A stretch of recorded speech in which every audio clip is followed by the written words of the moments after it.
Ce 12 mars, le CCIE était invité par le député Raphaël Arnaud à une table ronde sur l'islamophobie qui s'est déroulée à l'Assemblée.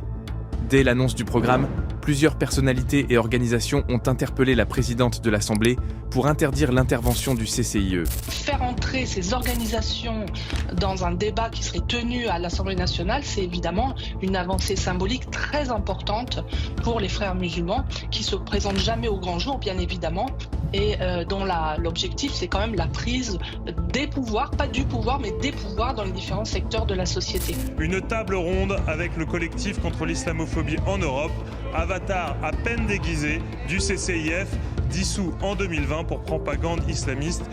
Laissez-moi vous le dire, c'est une honte. Il y a évidemment beaucoup de réactions depuis quelques heures. Certains en appellent désormais à Yaël Braun-Pivet, la présidente de l'Assemblée, qui, selon le règlement, a la possibilité d'interdire cette table ronde, au nom notamment de la sécurité à l'intérieur de l'Assemblée nationale. Malgré ses critiques de cette table ronde, qualifiant le discours du CCIE de contraire aux valeurs de la République, la présidente Yaël Braun-Pivet a estimé qu'il n'y avait pas lieu d'interdire cette réunion.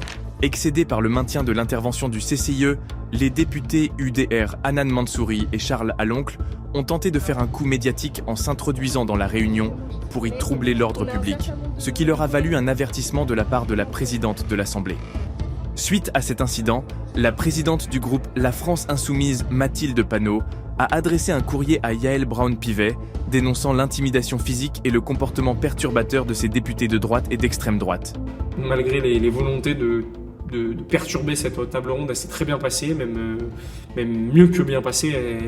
Il y a eu énormément d'échanges très intéressants de la part de plusieurs associations.